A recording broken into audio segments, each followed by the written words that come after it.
We're back. I was told that my intros are boring. So I will now say that I'm not boring. But how are you guys? Good, man. Good. Happy to be here. Happy to talk some shop. I'm still trying to figure out what you were saying exactly when you said people have told me my intros are boring, but now what? What's going to happen? You're going to make them less boring? Just pretend it didn't happen. How about that? We're back. Yeah. Last week, people people loved last week's show. A lot of people came in and viewed it. It was our most viewed show during and after in a long time. And then people have been interested in the in the shows on that Conan and I have been doing, and then some of the other shows. And then if you're watching it on Twitter, don't go and watch on the YouTube. I promise it's better. You can't comment on Twitter because StreamYard and Twitter don't get along. So hopefully they start to get along at some point very soon. We have a topic today, which I'll get to if I feel like it. I do want to remind everyone here, make sure if you're not subscribed, please subscribe. If you haven't liked the video, please like it. If you haven't left a comment, please comment. Hit the notifications bell. You can send in a super chat with the monetization features. My Patreon, I added what everyone thought was necessary. I added a $50 a month tier. And no, that tier doesn't come with nude pictures of me or Josh. Or Ryan. You guys can hope for it all you want. But you can hope for it all you want. No, that's not included. You know? That'll be in the $1,000 tier. That'll be in the $1,000 tier whenever that. Let me know when people start paying for that. Yeah, I'll let you know. I'll let you know. I'll split the money with you, 95.5. Fair. I think that's fair. But the $50 tier, yes, it's very exciting. You will get look, is anything I give you probably worth $50 a month? No. But it's really just, I heard some feedback. We would like a more expensive tier. I gave it to you. What you'll get in that tier is a written roster breakdown every month. Whatever that means. No one signed up for it yet because I just put it up today. But yeah, you'll get that. And then I also, you get a Discord tag that says that you're great. And then you'll also get my undying gratitude. And then I also, I think I said something about being on the YouTube channel. Yeah. You get to star in a video on my YouTube channel. And if you're in that tier for a long time, more than one. I'm really interested to see one of those videos. Someone has to sign up at the $50 a month tier, you know? And if there's is it just going to be like a bunch of different pictures of them? Like, if that tier is popular, I'll make a $100 tier. There you go. Did you turn the lights on in your room too? Like, what happened there? That was weird. It was like dark to light. Like I hit the on button on my LEDs and they just didn't turn on until I got on camera. So here we are. But there was also like a banner that was added. Did someone else do that? I did that. Okay, so it happened like all at the same time. I was like, oh my God. It's a powerful switch. Additionally, if you, I'll stop plugging things if you start asking questions in the chat. Otherwise, I'm going to keep plugging things. Conan and I recorded some more videos. Oh. Let there be light. Yes. Yeah, Caleb, well, he is very good at YouTube. And I would say that maybe there could be a possibility of something going on there. I don't know. It could happen. It might not happen. It could happen. We'll have to see. Always potential new superstars could be joining the mix of things. You have to wait and see. Speaking of superstars, yes. Toronto Dave. Oh wow. Okay. Toronto Dave, a superstar from the old days, and new days. I miss our group chat. He's the man. Well, we used to be in a group chat together, and that group chat kind of fell apart. Gotcha. But I miss the old days. Yeah. And Yeah. keep tuning into the channel. There's going to be a trivia show that Conan and I did. I'll give you a little plug for it. It makes me look dumb.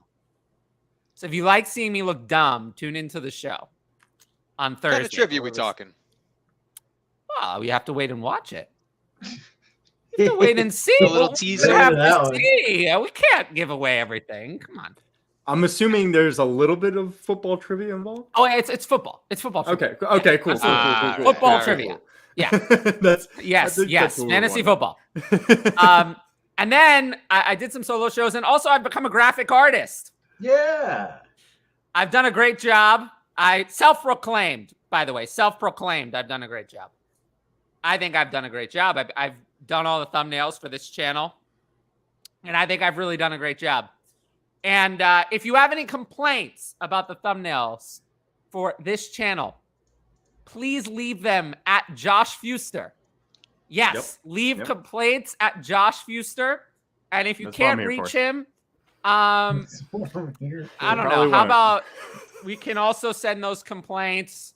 Who should we send complaints to? Conan. Ooh, me. No, someone no. that's not here. At is one best, stat yeah. one day. You can send your complaints to at one stat one day. He had nothing to do with any of those, but thumbnails. But you can send him your complaints. I haven't had any complaints recently though. So let's see what's next. Who cares? Let's move on. Oh, Death by Dynasty Fantasy Podcast. So if you saw, I released a lot of promos, but well, he came in, so I'll give him a promo since he's here. You saw that there were some shorts dropped on the channel. I did not make those. I'm obviously the star of those because I'm the star of everything. But it's like what you ever heard the old FIFA president? No, he was like, "Oh, I'm not the president of people who voted for me. I'm not even the president of all soccer. I'm the president of everyone."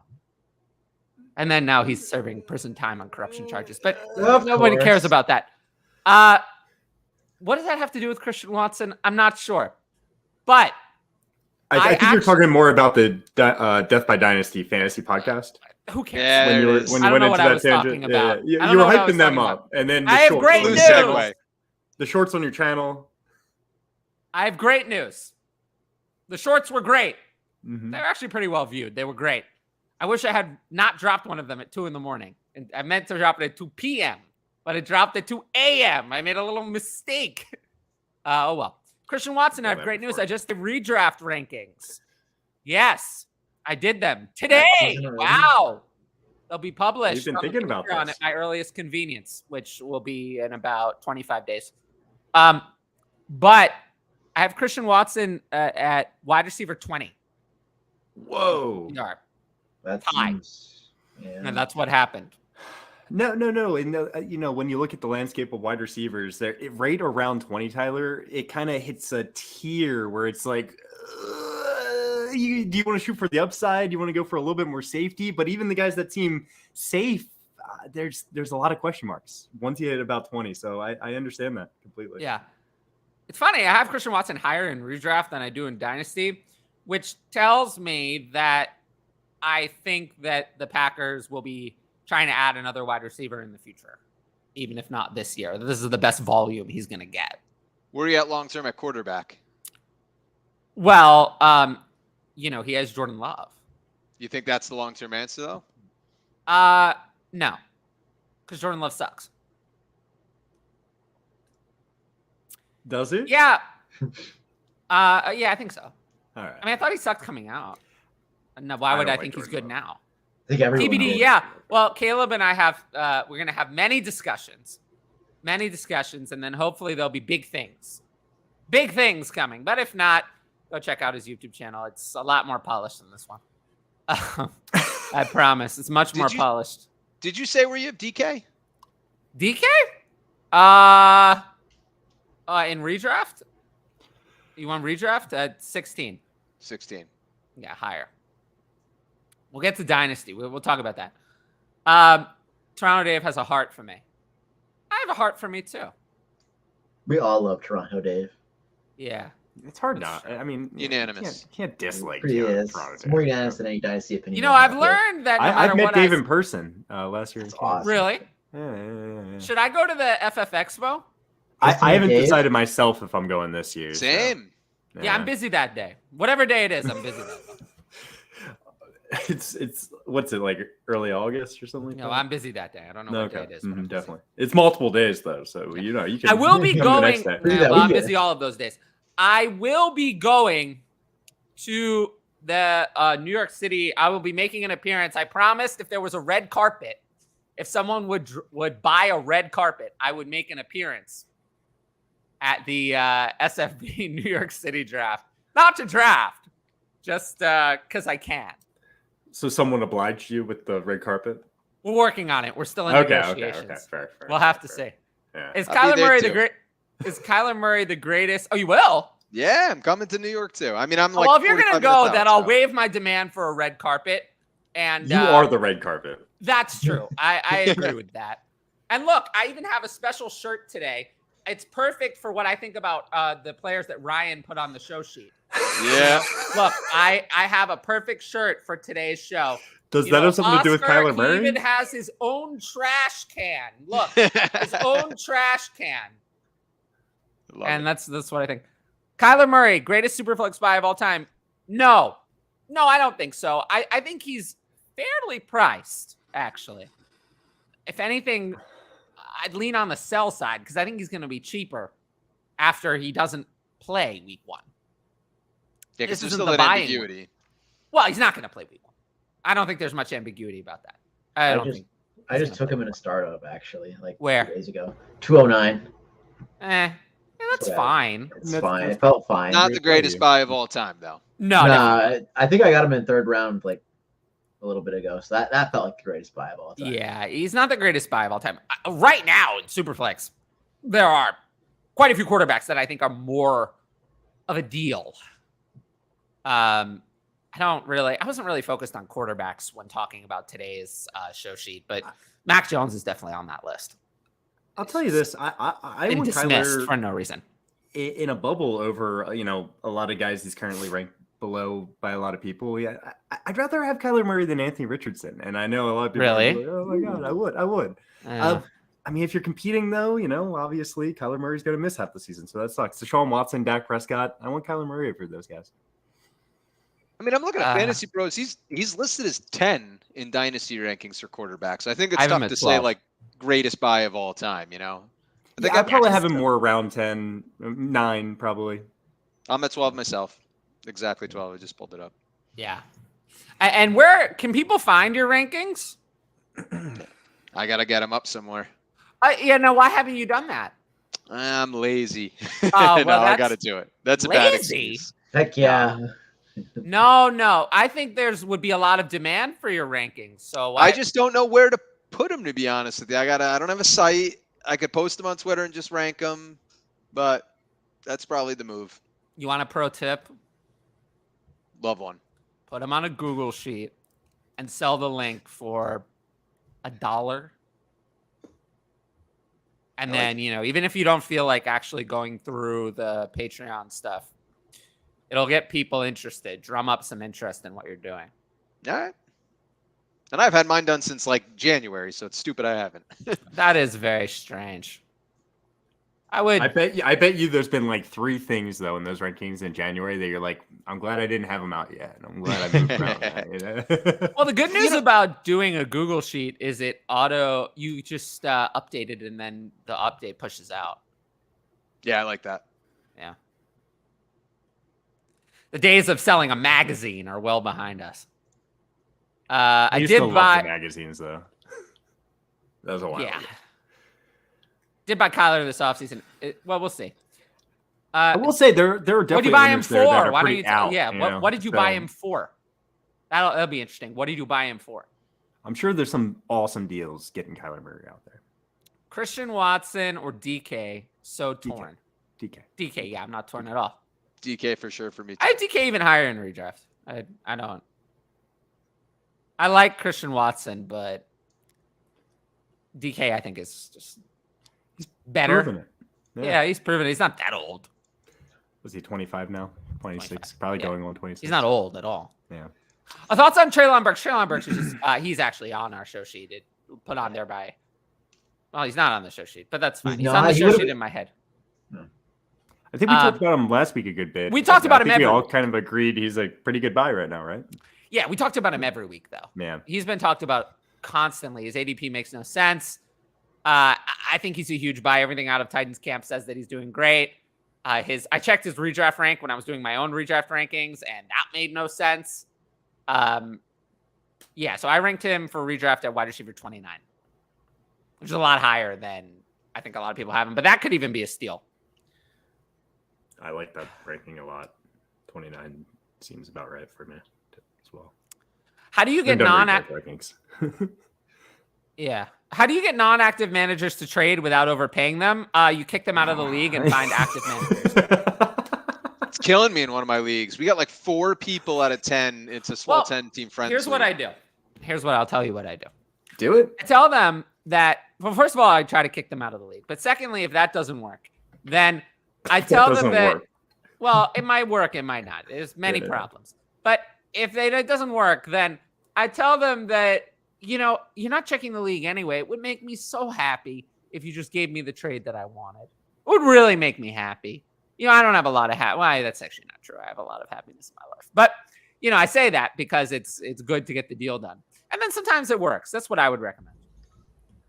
I still haven't tried your I'm having a bad day thing, right? This should make my day so much better. I'm saving that for that like sweet trade that I'm like trying to push through. It's in the bank. It's in the bank. Yes, it's in the bank. Let them pity you as much as possible, and then they're like, "Oh, fine." You should save that when you don't want to take care of your kids.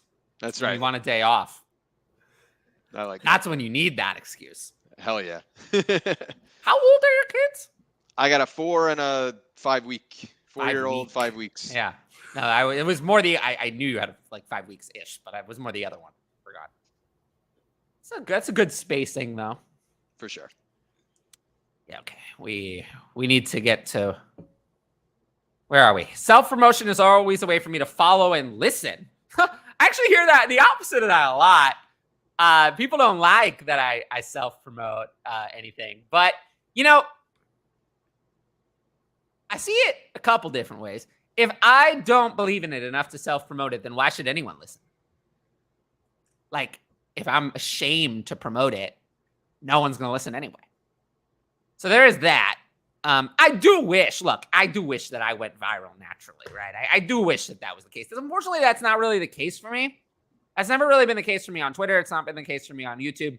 I don't kind of go viral naturally. So I do have to kind of grind for it, but you know, I'm able to do that. And yes, there's a lot of self-promotion. No, I'm not going to stop doing it. No, I don't care. No, I don't care that I'm known as like the constant self-promoter in the industry. I really do not care.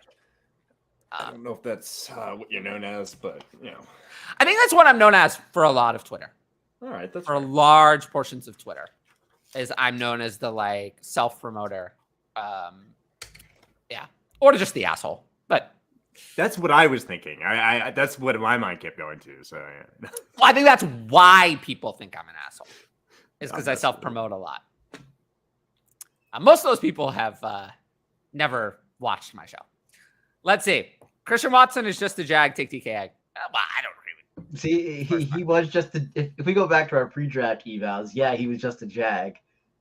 And then he played his rookie year, and now he's not a Jag. I don't know about that. I feel like he was looked like a bust than a Jag pre-draft. True. First 6 like weeks Christian of the season, man. What's the difference? Pre-draft, after the draft, I liked him a lot personally, but I was wrong about a lot of guys too. I liked him more with Rodgers there. Oh yeah, of course. Yeah. I cool significantly with like Jordan Love. If Jordan Love flops and they bring in, you know, they got to solve their quarterback situation. What does that look like? Zach Wilson's available. What? I don't think so. Zach Wilson's not available. He has a pre-contract from the XFL. Oh, also, I totally forgot. Did we see the channel rebrand? How did I do? I need a new logo. I'm gonna go into Canva and make a logo. But I changed the channel. We're calling it Dynasty Answers. I promise. Oh. Yes. Wow. Very Oh, creative. yes. So No, creative I coming like from it. me. Yeah. No, Well, it's unfortunately- exactly what it is. Yeah. unfortunately, on Twitter, if you search like Tyler FF Creator, like I come up. But if you search it on YouTube, you get Tyler the Creator. Tyler the Creator, because Yeah. YouTube is more based on music. So I had to change the channel name, I think, to help with that. I don't know if it's going to help, but it didn't hurt. The Garrett Wilson video that I published today after the channel rebrand was the best of the 3 that I published with Conan, views-wise. I also thought it was the best content-wise, so I like that kind of aligned there. But it did fine. So the channel, it didn't hurt. And this video, you guys are here, still able to find the show even with the rebrand. So maybe it'll help. I don't know. Yeah, well, I'd love a follow on Twitter at Tyler FF Creator. I have 37,202 of them. It's honestly, it's a lot. It's too many, but I just got you, Death by Fan Dynasty. oh, that's sweet. That is very high. Well, I don't think I'm very high right now, but No, that's consensus. He's going at wide receiver 20 on underdog. That's consensus at this point. oh, Christian really? Watson. Well, underdog too. That's going to be, I Best think ball. people think of Christian Watson, best ball, a big He's play the new Will Fuller. guy. Yeah, exactly. Going to be a great best ball guy. So, for maybe it's a little high for some people for normal fantasy leagues going to 2023. I don't know. It's way too high. Yeah. He's sitting at 30 for me for Dynasty. So I'm a little bit lower. Actually, I'm at 21. What is a King Island iced tea? I think he meant this. Long Island? Iced tea. Could be. Definitely long I'm and Googling, king. I'm Googling it though. You Google a The King Island O iced is tea. right next to the K, and the I is right next to the O. I think we know what happened here, guys. I think we're gonna have to make one for next week. So Let's new go. King, I'm King about Island. it. Yes. I'm down. Love is the answer. Well, I agree with that. I think love solves a lot of people's problems. Especially in The Little Mermaid. But yeah, that's all I have to say about that. Fair enough. DK, yeah, I agree with this. Greater than Yep. Watson in all formats. Oh, hi Gus. No, there are no mountains on this show. Great show. I appreciate that. That's sweet. Is Watson in any of your top 10 quarterback? If not, what's his worth in the market? Well, yeah, actually in Dynasty, I have him at 9. He's 10 for me. 11. In redraft, I have him in 6-point passing touchdowns. I have him at 10. So We're on the same spot. Absolutely not in on Kyler, I guess. Yeah. Well, Kyler. yeah, I'm like ambivalent on Kyler. So do what you want to do. Loving the show today. I appreciate that. I'd love to see you on here sometime. And you, yeah, hopefully the people find out about you. I've noticed it's very strange. There's one last thing about Mr. Caleb. It's very strange when I find someone who has more YouTube views on their videos than Twitter followers.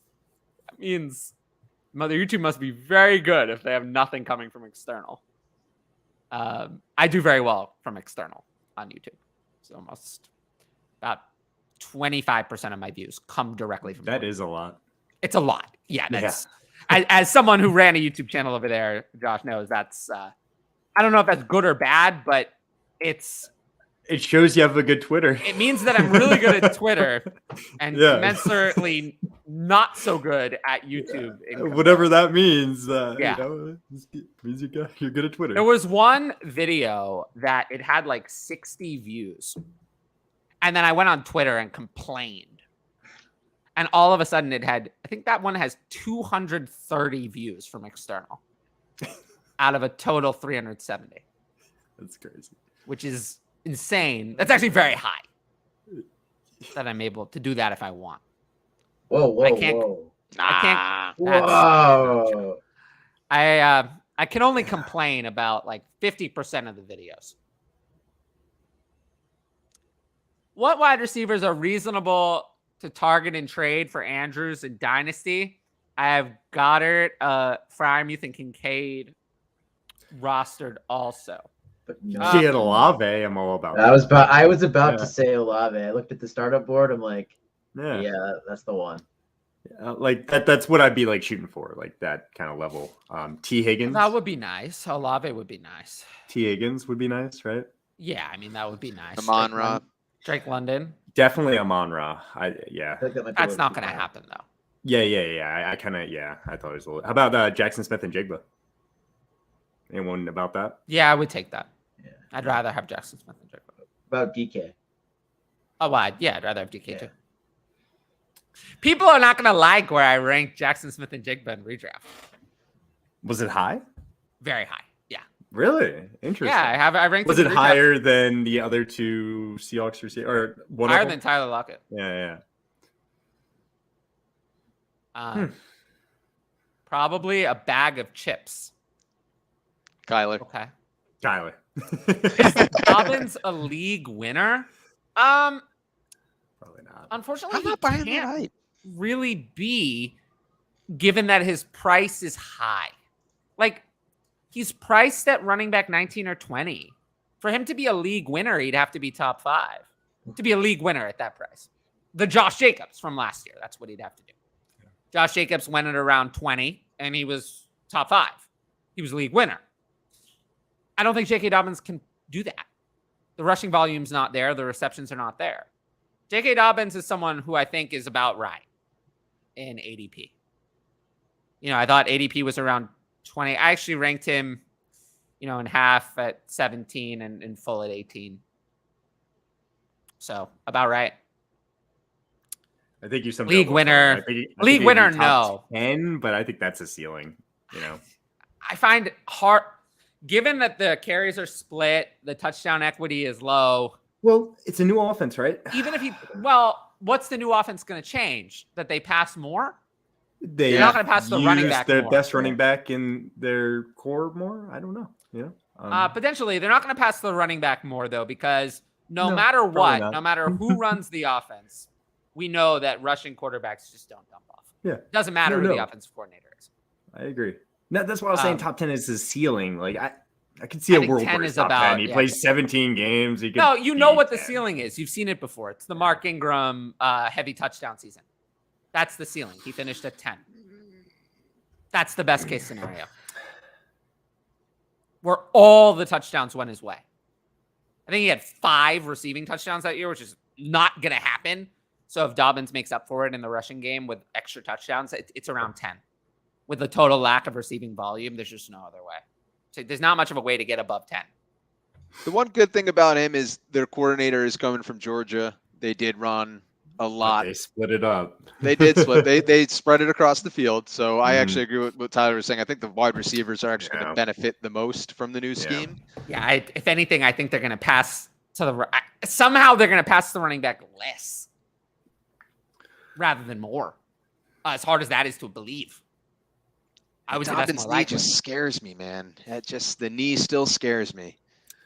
He was hobbling along even when he was playing, and right. Apparently fully healthy. It's just the kind of thing where I don't see myself having much J.K. Dobbins, because I look at my rankings. I have J.K. Dobbins at running back 17 or 18, depending on the format. And I have like Brandon Ayuk at wide receiver 25. And I'd probably rather just take Brandon Ayuk. So I'm not going to have any J.K. Dobbins. I'm not going to have any. It's not him. I'm probably not going to have any of the other ones either. I'm not going to have any Mixon or Pierce or Akers or Sanders, any of them. I'm not going to have much in the running back dead zone. I was looking for my jersey. I can't find it. I will say, though, I will say this year, I think that there will be some more. This year, I like the running backs in the low-end RB1s more than I think I have in the past. but I like the RB2 range less than I think I have in the past. And I like I'm looking at my early rankings, and I'm liking the RB3 to flex range more. So I suspect I'm going to have a lot of 0 or hero RB teams this year. I do not like the top end running backs at all. I expect I'll have none of them. Outside of maybe Bijan in leagues where people just discount rookies at all, of which there are some. I know under ADP is not going to say that, but I have heard some people say that. That's so me. He's the one I could have of the top ones. I'll have no McCaffrey and no Eckler because I'm taking wide receivers ahead of them. But league winner for Dobbins, I'm going to say no. James Cook as a running back too. Ouch. Yeah, I don't think that's going to work. Some people, I'll give him credit. I feel bad for him. He got a lot of hate on this thread. Jeff Bell said that he has James Cook as a running back 1. Now, Jeff is very smart. I think so. Yes. I think he's very, very smart. However, that take is basically not possible. So I wonder how he got to that conclusion. Jeff's a really smart guy. I know. He likes shock value too. I'll tell you that much. I know he does. Not just for the that's also. No, he doesn't do it for the clicks. No, he's very smart. So he's a genius in a lot of ways. I looked into how we got to that conclusion, and I think where we're just going to disagree, where I'm going to disagree. I do like James Cook. I think there's some potential RB11 where he had him. No. Where we're going to disagree is that there's workload. Where's the workload? James Cook has never averaged any sort of significant workload ever. So he'd have to do something that he's never done. And that seems a little unlikely to me. And I think that my ranking of James Cook, which was higher than his ADP, a running back 25 in PPR and 28 in half, is more likely than anything else up there. And I think the ceiling's low. Not that low, because it is the Bills. If he does get, the ceiling is not that low, but it's not that. You got to be thinking like Damian Harris is taking the goal line work, right? Yeah. I mean, the ceiling outcome has to say, like, this RB11 ranking has to say that that's not the case.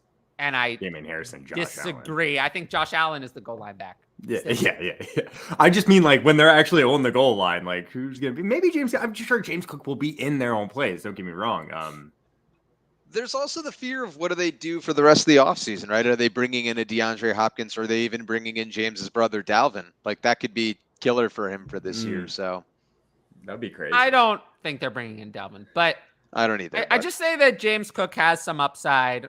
I am interested, an opportunity. We saw when Devin Singletary got the majority, he was a running back 2. So if you take James Cook at 25, even in PPR might be a little aggressive, but it's just that range is brutal in PPR. 28, I'd like it a little better, but you don't have to take him there. His ADP is in the 30s. So, but as an RB2, I think you don't want him as your RB2. Team's weak it's not a contender. Unless Jamar Chase is like your wide receiver 3. Well, I mean, I do have a team where JSN is my 4 and 7 for redraft. So it does, sometimes it happens. But let's take a look at this one. Will Kendre Miller take over the Saints backfield this year? What about Roschon Johnson taking over the Bears backfield? Great question. Will Kendre Miller take over the Saints backfield? No, I don't think so. I don't think so at all. I don't know why people are saying that. Especially with Kamara and Jamal Williams. That's a big jump, even if Kamara gets suspended. Yeah. Because if he was going to take it over, that would mean even when Kamara comes back, that would mean Kendre Miller is the top guy. And I find it hard to believe that, right? I'm kind of, I don't know. Is Kamara going to get suspended? I don't know. I don't think so. That's kind of the up in the air. Like, I think we keep talking about it. We've talked about it for a long time now, and it's only been speculation, so. Part of me likes it better than Roshan taking over for the Bears, though. Oh, that's not going to happen. I don't know what people are thinking. So when we say take over, it means like what? They're getting 70% of the work or whatever. RB1 on the team, yeah, getting majority. Like they're just, it's like obvious, like this guy is their main running back kind of deal. Yeah. But they could still be like J.K. Dobbins, where he shares split carries kind of deal, right? I guess I see it more realistic for Roshan if I had to pick one to actually take over. I think Kendre Miller is more talented though, so it's like tough in my brain where I'm like, I kind of like this guy's talent more, but then this guy has a little bit better path. So I don't think either one will though. Kamara gets suspended. I could see it though, right? Like I could see him taking over Jamal Williams and having Williams play an ancillary role. Sure, but there's a path. How long is the suspension? Is it 6 games? And then when Kamara comes back, is that taking over? Probably He's not taking over for yeah. Kamara. There's the risk it doesn't happen at all. And then Kamara that could still be back in 2024. Yeah. I don't know. Kendre Miller, we'll see. As for Roshan Johnson, it's an easier path. Johnson is though. overrated. It's an easier path. Easier So path, but I overrated. think consensus none of us really love it. Yeah. We're not none of us are part of that hive. Yeah. Yeah. I don't know what that hive is based on. I really don't know. I looked into it. Certainly not based on his college statistics, of which there were none that were relevant. He was behind Bijan. What about I guess it was more so but he wasn't even good. He wasn't good on the carries that he did see. He wasn't super impressive, so he wasn't so good. And then at the combine, he really wasn't so impressive. He really wasn't so good. And then he didn't even see the day 2 draft capital that people were expecting. It fell all the way to day 3. He didn't get into round 3 like some people would say. So he wasn't so good. He wasn't so good in any area. So why would he be a starter in the NFL? That seems kind of odd. He wasn't good at anything. Now he's going to be a starter. That's bizarre. I don't think so. I don't get it. He reminds me, it's very similar to a very famous Joshua Kelly. Oh no. I thought you were about to take this over to me. No, he reminds me of Joshua Kelly. He reminds me of Joshua Kelly and Kenneth Dixon before him. Okay at everything. Justice Hill, but no, it's not that. Not even. It's 4th round pick. Oh, I thought you were talking about me. No, Justice Hill before him. Samaje Perine is one of the original ones in this archetype, actually.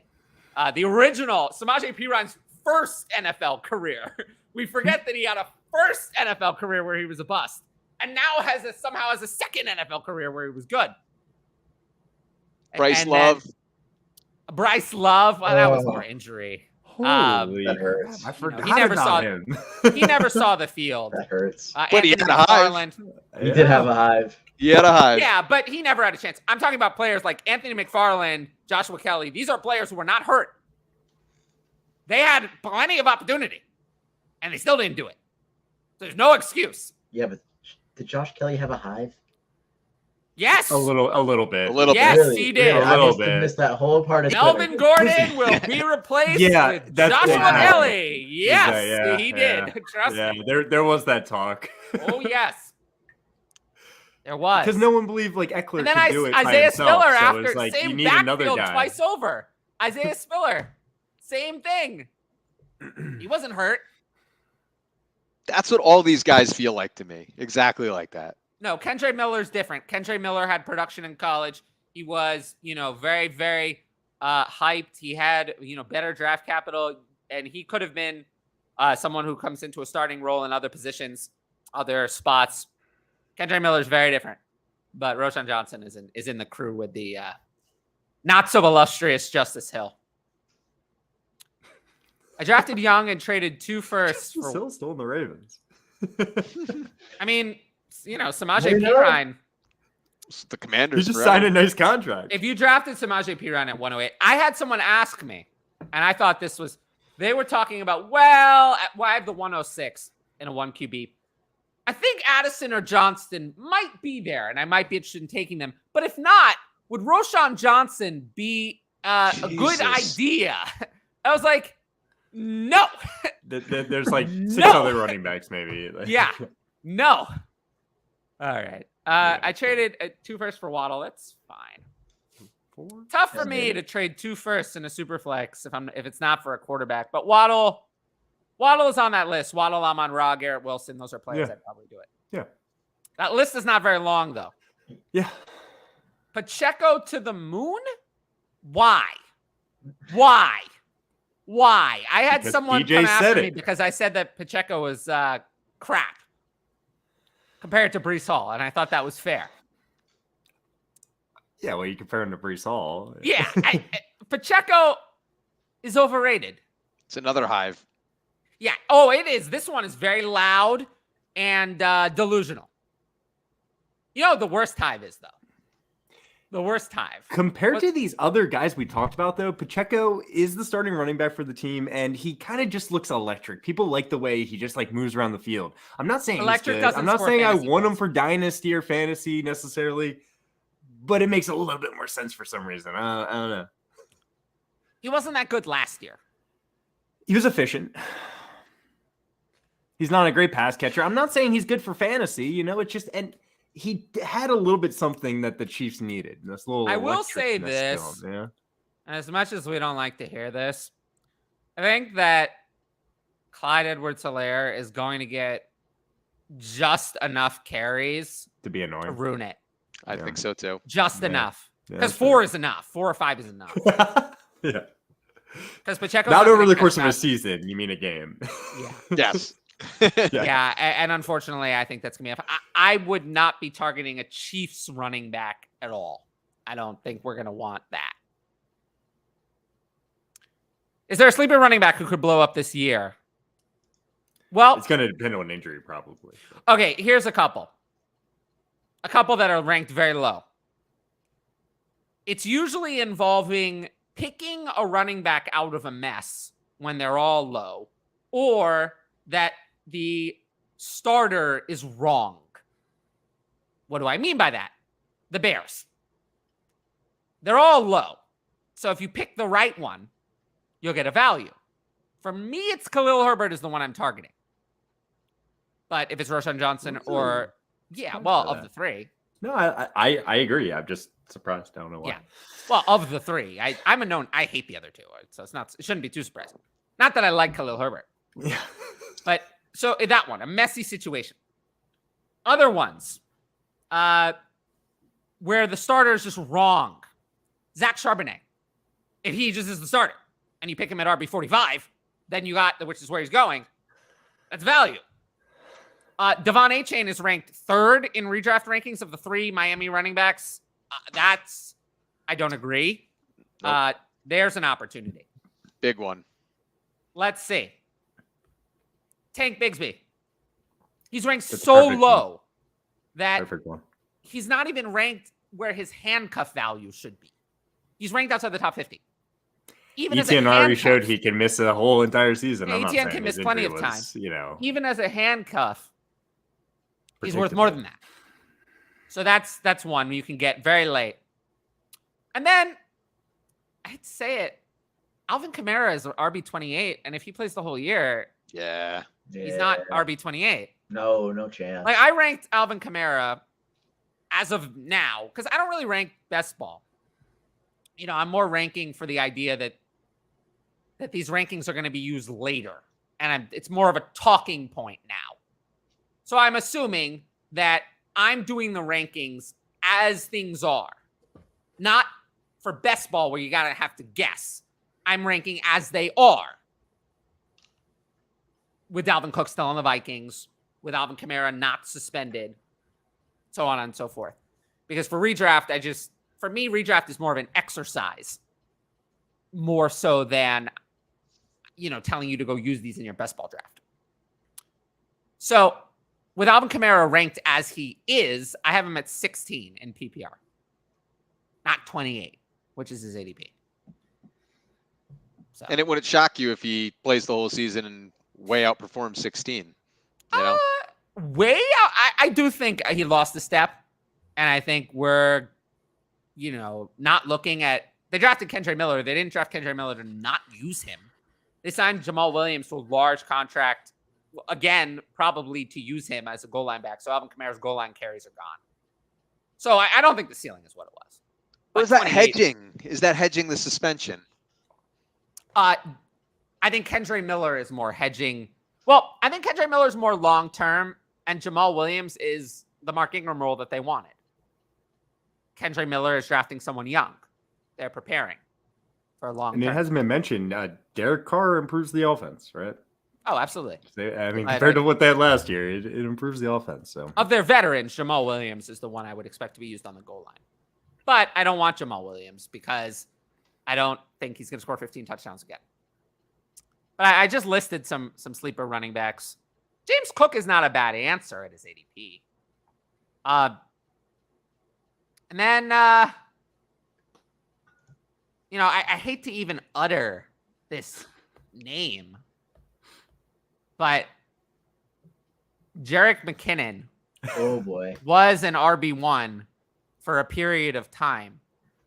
And I would rather draft Jerick McKinnon at RB45 than Isaiah Pacheco at the hype price of RB22. If I had to choose. he's going at RB22. That's the hype price. As in, he's not ranked there. Yeah, But I noticed that he's one of those players that goes higher than the rankings. I that could he see him should. going there, I guess. Yeah. So, whereas Jerick McKinnon is dismissed.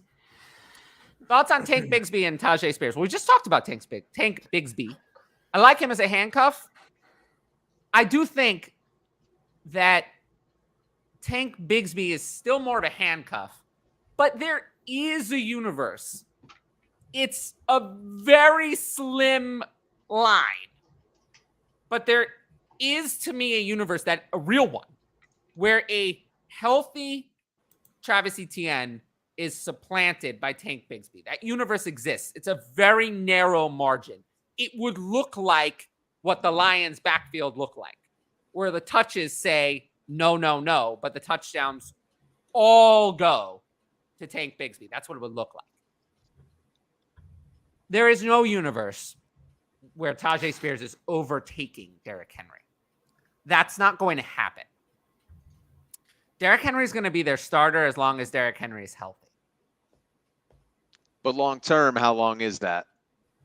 There were some rumors floating around that he was. Then there were rumors that he was maybe even thinking about retiring this year. I don't know if that was actually a real rumor that started going around. He came out and did an interview today saying that that's all nonsense. Good. Yeah, that's not true. I think here's a hot take. This will be a good one.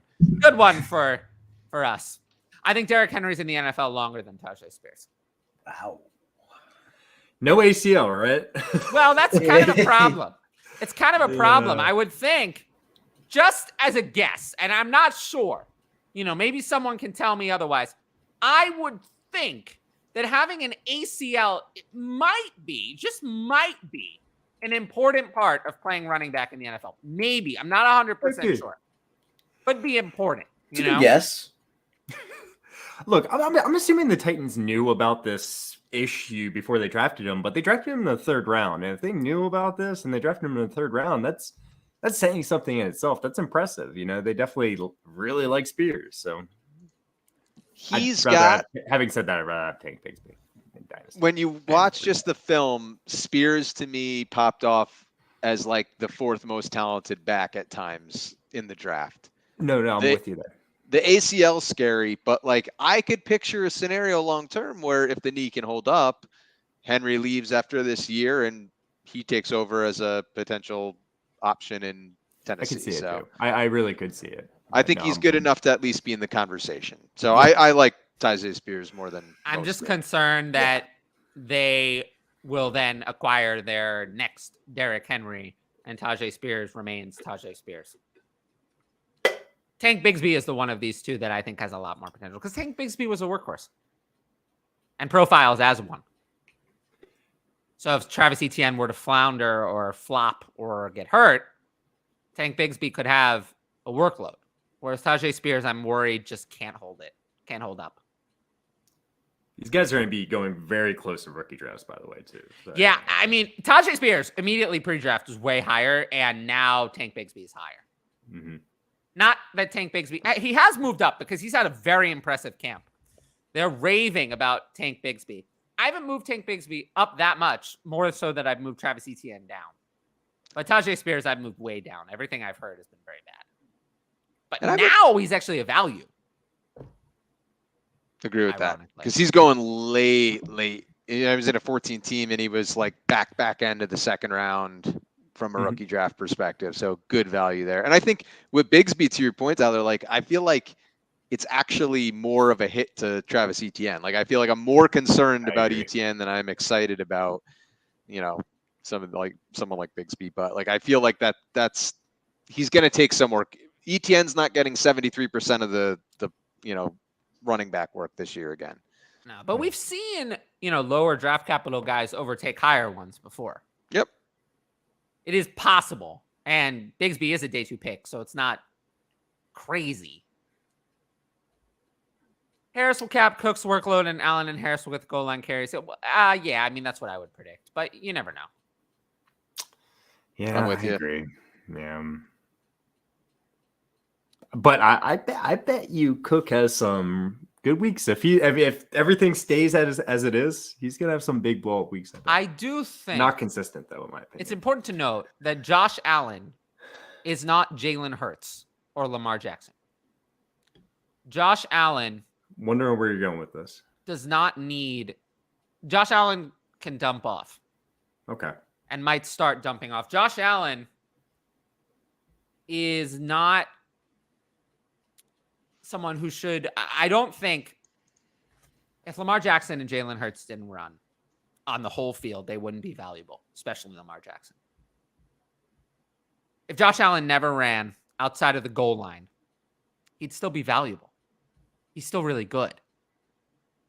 He can win with his arm. And I think that they're telling him that he needs to start taking care of himself a little bit better outside of the red zone. So I think you're going to see more dump offs than in the past because they need that rushing to come down. Because Josh Allen is an excellent passer. I mean, he, in 2020, 2021, and 2022, had great passing numbers. It's not like the other guys. Josh Allen, the main difference between him and some other guys is his red zone ability. But, 700. Lamar's going to throw 6,000 yards this season. I don't know what you're talking about. I don't know what you're talking about, man. Well, this is the year to test him. This is the first time I think he's got the receiving weapons where you could say, is Lamar Jackson a legit passer? Because I think he hasn't played with great receivers over the We all know he's going to pass more, right? Yeah. I think we all agree that. Yeah, I would just say that they're probably trying to get back to something more like 2020, where he had 230 more passing yards and 200 less rushing yards. That was a weird season, though. Well, it wasn't that weird. He still had 100 rushing attempts. Yeah, no, I'm just saying the Ravens didn't have any running backs. No, I'm talking about Josh Allen. Oh, okay. Never mind. Josh Allen. They're trying to move back to that. I think in 2020, he completed 69.2% of his passes. Very accurate. It's actually his only season being accurate. He scored 37 passing touchdowns, and he had a career high in yards per attempt. I think they're trying to get back to that. Because we've done it. He's done it. He did it for a whole year. He was excellent. Excellent. One of the best passers in the game. We know he can do it. I think it's going to be a part of it. And I would say that they were not happy with how much he was putting himself at risk. All right. Hell yeah. What do I do with Zay Jones? Zay Jones, I don't think... Zay Jones is someone like Zay Jones, Tyler Boyd. These are players. You got to rank them somewhere because they're on a team with 3 receivers. They're a clear 3. But if one of the 2 of them gets hurt, they have elite quarterbacks and they'll be playable if one of the 2 gets ahead of them. So those kind of players, yes, they are worth drafting. No, they are not really worth much. So I have them back to back at 55 and 56 in redraft, and in Dynasty, they're mostly roster cloggers at this point. You summed it up well, in my opinion, Tyler. Yeah, he's not. I mean, especially with Calvin Ridley coming into the fold, like I don't think there's much for Zay Jones. If you could sell him, sell him. I am slightly. I don't know mean, what- for now, maybe he'll be someone who can kind of develop, which is obviously even worse for Zay Jones. They also drafted Brennan Strange. I mean, they used a second-round pick on him, so you would assume he's going to see the field at some point. I don't know what their plans are, if it's to replace Evan Ingram, if it's to use him as more of a, a blocking tight end. I don't know what the plan is, but again, that snap's taken away. So I don't see it with Zay Jones. Where are you at with Devontae Adams and Cooper Kupp in Dynasty? I have both, and I'm trying to win now. Understand their value will drop if I keep them. That's 100% true. Yeah. Oh, man. They're tough. They're tough. I feel like I shouldn't have them as far away in my ranks as I do. But Devontae Adams... They've hit the 30 cliff, both of them. Devontae Adams scares the shit out of me. Same. More so than Cooper Kupp. I'm with you guys. Because of Addendum G. Addendum G. Have we talked about Addendum G? I don't think I've heard you say that one. I know what you're going. I know what you're going for here, but Addendum G says that Jimmy Garoppolo's foot is a big problem. A big problem. It's about to explode. What? And that's what it says. That's actually what Addendum G That's says. what it says. It's written It in does stone, say that. you know? Yeah, it says that. It says Party X, Jimmy Garoppolo, understands that his foot will not pass the club physical. And he So understands Aiden that O'Connell will be the starter. well, it says that No, he Brian understands that, and that by playing football, he assumes the risk of permanent, life-altering injury. That's what it says. So Addendum G is very bad. Wait, That this is a means- real thing? Yes, it's Oh, a real really? thing. I thought I thought you were literally just Yeah, making this up on the No, spot. no. I It's literally real thought thing. you were making this up. It's It's It's just the Addendum exploding G. foot. The exploding foot Addendum made you. G is very bad. It means that Jimmy Garoppolo would not be capable of passing club physical, and he accepts that. So that means that the Raiders don't actually owe him anything. Right. So cut him at any that's time. bad. That's very Horrible. bad because if Jimmy Garoppolo can't play, then we going to Aiden O'Connell, Tom Brady. No. which is Yeah. not Yeah. good. So, whereas if the Rams, they were wise, they got probably would be Stetson Brian Bennett, Hoyer. Right. who I think is a lot more competent than Aiden O'Connell. Oh, yeah. And drafted later, too, I think, if I remember correctly. I might be wrong on that. So Both like 5th round picks or something. I don't like that I have them so far apart, but I do. Aiden O'Connell and Stetson Bennett. No, Devontae Adams and Cooper Kupp. Oh, okay, yeah. No, I would- I'm nervous about Devontae Adams too. I mean, you're competing, so I'm going to take him ahead of a lot of the guys I actually would probably rank him behind. But yeah, I'm very nervous for Devontae Adams. Like I like in a bubble, I'd almost rather have a couple rookie wide receivers over him. You know what I'm saying? It all depends on the Jackson's foot. pretty good, Like I mean that's a legit concern. But like I said it half joking, but like if Jimmy G doesn't play, they have to go get a Tom Brady, or that asset in Devontae Adams isn't that high end asset you're expecting it to be. So it's a scary investment to me, more so than Cooper Kupp. I'm high on Cooper Kupp. like Cooper Kupp, I think.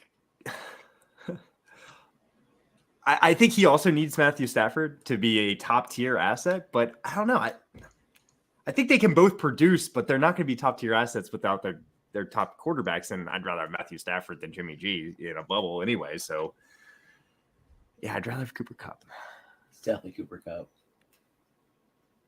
by a lot. Yeah, I think most people are there now.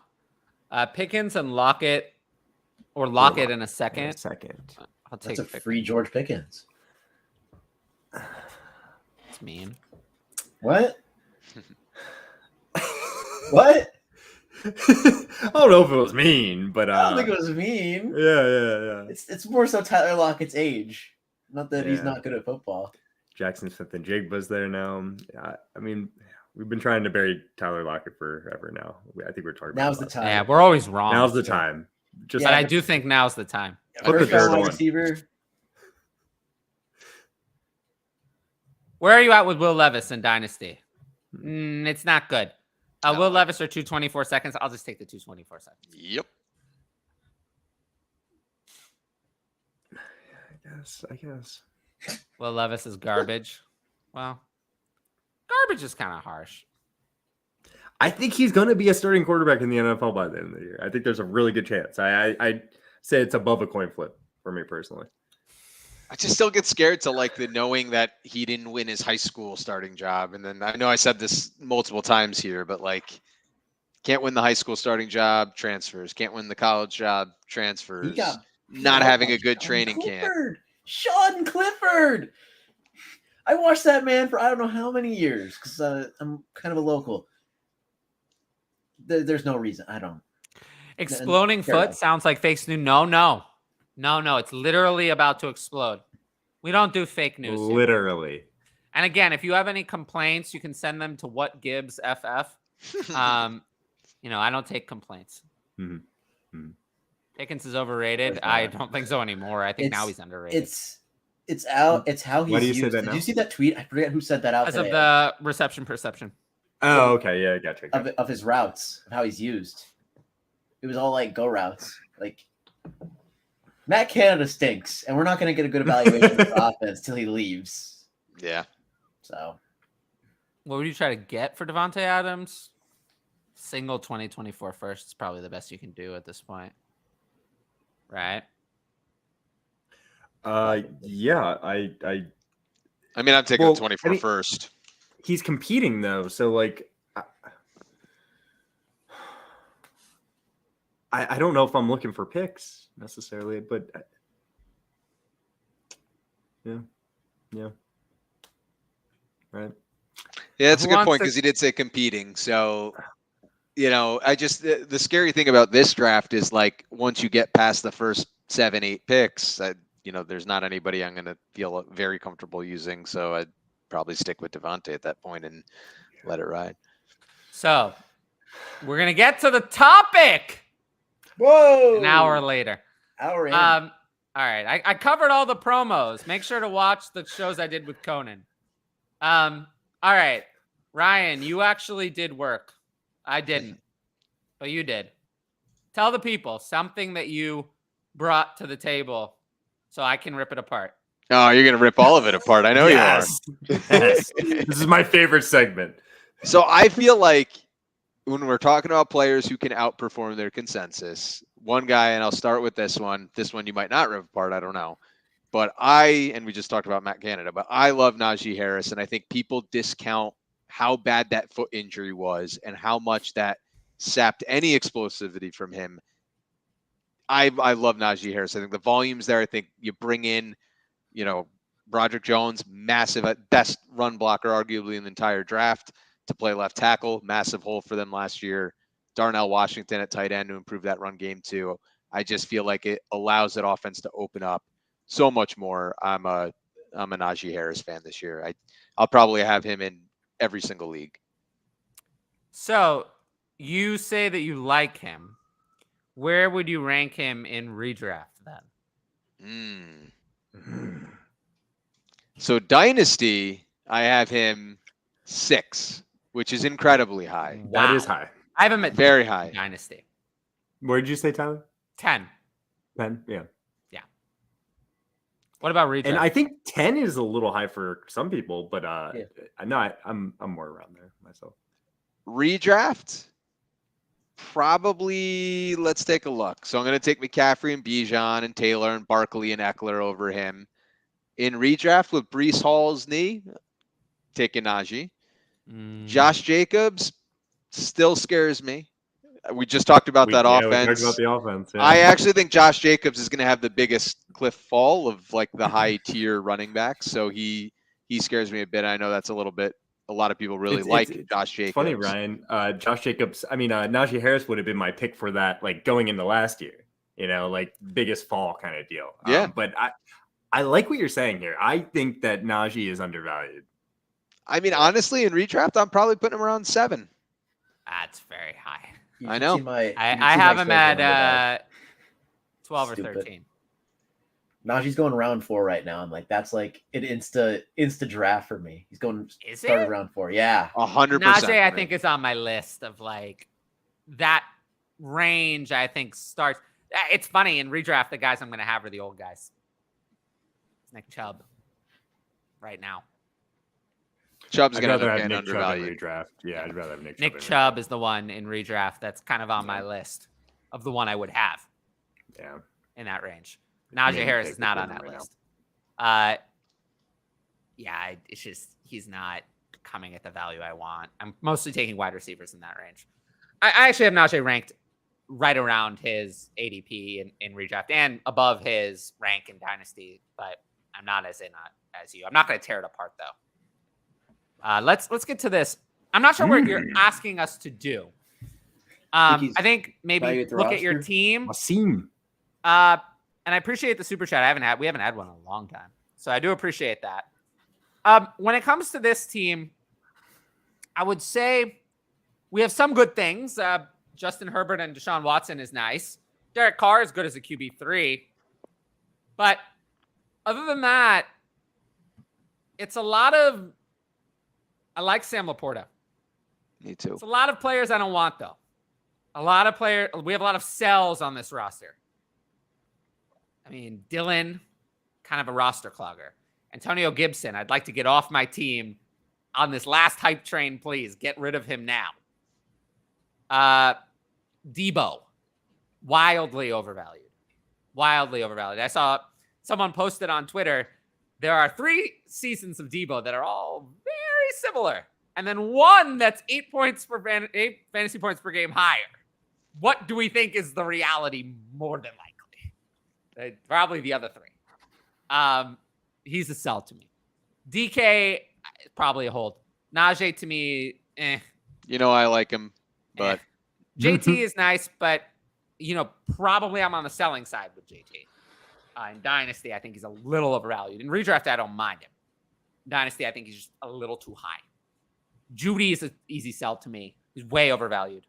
And Hollywood Brown is someone I want to get out of before I see the Cardinals. You had your chance to buy Hollywood Brown.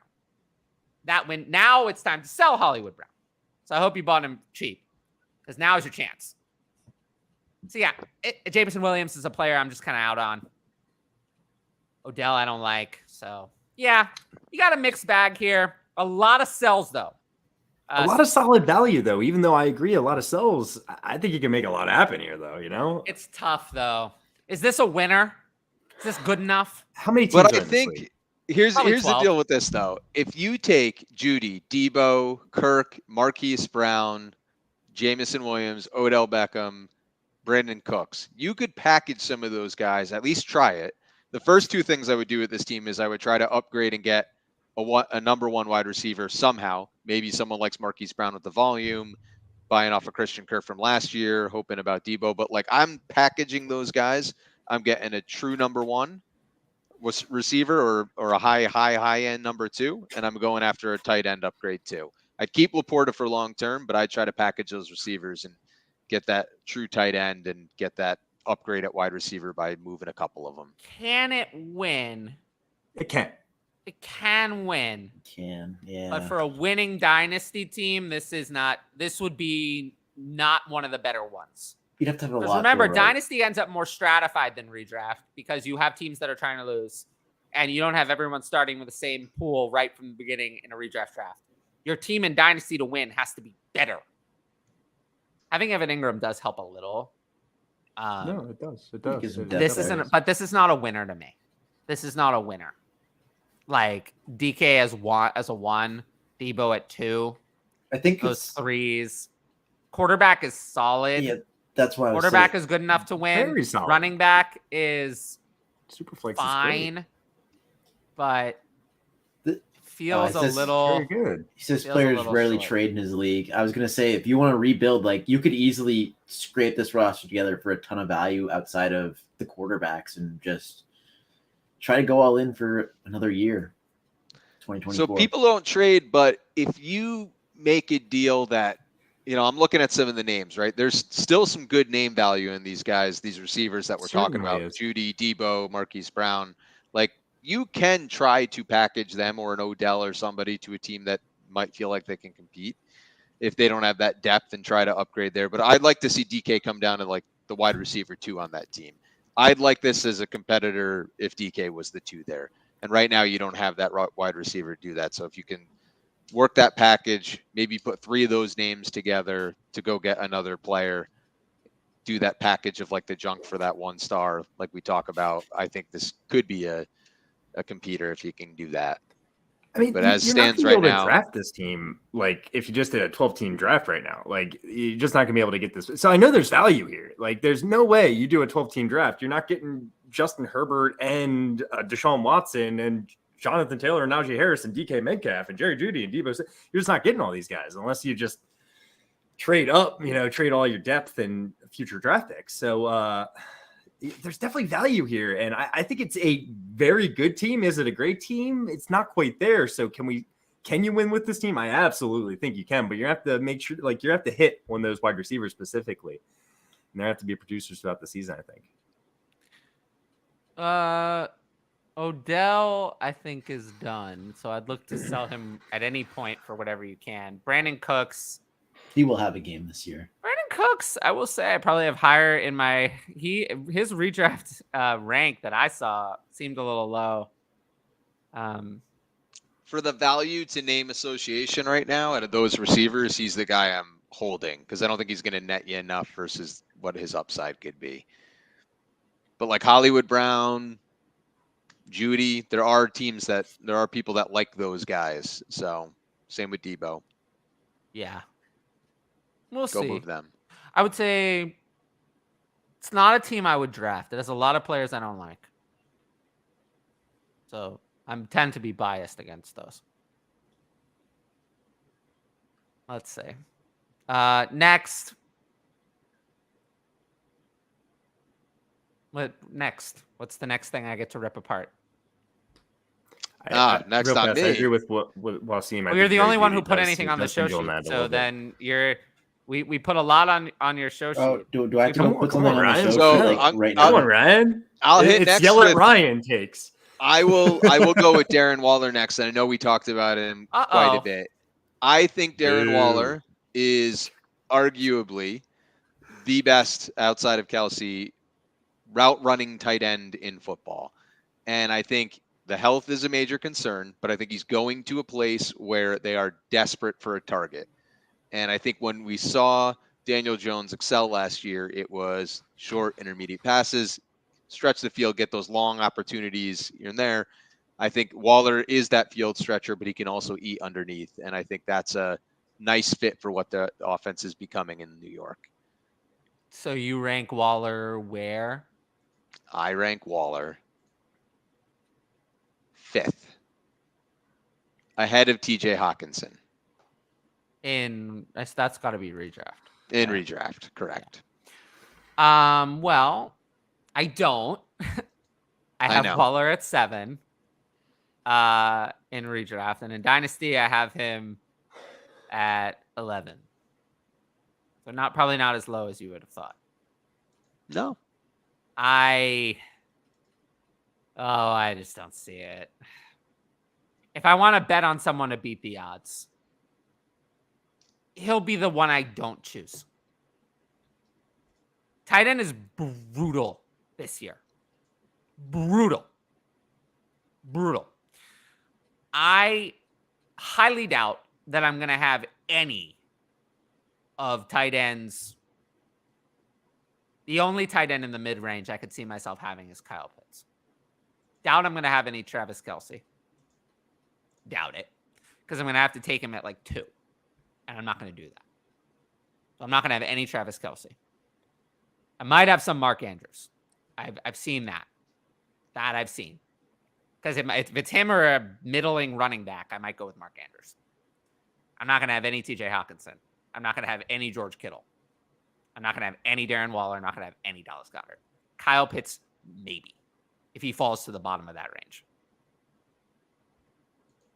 But I suspect I'm going to have a lot of Mark Andrews and then probably a lot of Pat Freiermuth. Hey. I just look at there were games where Bellinger looked good, and there were games where Hodgins looked good, and these are guys that are not high quality athletes. And I feel like when Darren Waller steps on that field, he's going to be the best weapon in the passing game that Daniel Jones has had. I think with the growth we saw from him, I'm excited about Darren Waller this year. I can view him as playing up to that, third value tight end this year, maybe two. So in terms of upside, I think he probably does. He probably does have the third most upside for redraft this upcoming season of all the tight ends. But I do think the downside is significant as well. So that's to me, Kelsey's the easy one and Andrews is the easy two. Yes. And then Hawkinson, Kittle, Pitts, Goddard, and Waller are the clear next five in redraft. All of them have the upside to be the three. Yeah, and you can explain it for all of them pretty succinctly. I mean, Hawkinson did it last year on the Vikings. If he repeats that, then he'll probably be the three. Kittle, if he beats the odds in touchdown regression again, he has a good chance to be the three if he does that. Kyle Pitts, we know what the upside is. If he hits the prospect profile, but he could be the three. But the situation quarterback are against him. Goddard has always been really good. He would need the touchdowns to go his way in a way they haven't in the past. Targets are there. The offense is there. The touchdowns would have to go his way. He needs the Kittle-like year. Yeah. Waller would have to stay. But the thing is, the Eagles are a lot better offense. The 49ers, I like them, but we have some more concerns there, I think, with their quarterbacks. And then Waller, the target competition is there. But of these, he looks the most washed and has the most injury concerns. I don't think Waller looked very good last year. Personally, I didn't like what I saw. And those players who are older, where I dislike what I saw, really do not tend to be players that I draft. Almost ever. It's different older players who are, I'm fine drafting like Cooper Kupp, even though he's older. Devontae Adams, Tyreek Hill. They were an injury or maybe, but they were still good.